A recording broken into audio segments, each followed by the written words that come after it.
Viewers, কোকোকে নিয়ে চলে আসলাম আজকে আমাদের মাছের জমিতে, যেখানে মাছ চাষ করা হয়। এই দেখুন, মাছের জমিতে কোকোকে নিয়ে চলে আসলাম। তো কোকোকে এখানে মূলত আনছি তার একটাই কারণ যে কোকোকে এতদিন আমাদের কলেজ মাঠে আমরা ট্রেনিং করিয়েছি কবুতরকে, এবং আমাদের হোস্টেলে কবুতরকে নিয়ে ঘুরেছি। তো আজকে একদম মাঠটা আপনারা দেখতে পাচ্ছেন, অনেকটা বড় জমি। এখানে পাশে অনেক জমি, এখানে প্রায় অনেক দূরে দূরে গ্রাম আছে। তো এখানে আমরা কবুতরকে নিয়ে আসলাম, কারণ আমরা কোকোকে একটু খোলা মাঠে কোকোকে রেখে আমরা ট্রেনিং করাবো।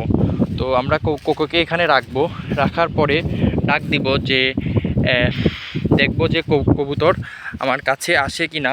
তো দেখতে পাচ্ছেন ওই যে মাঠের মধ্যে কবুতরকে রেখে দিয়েছি। কোকো আয় আয়, এই দেখুন ভিউয়ার্স, কোকো আমাদের মাথার উপর চলে এসেছে।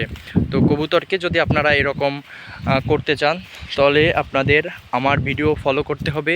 কিভাবে আমি কবুতরকে খাবার দিই, কিভাবে কবুতরকে শিকারি তৈরি করি, এটা আপনাদের ফলো করতে হবে।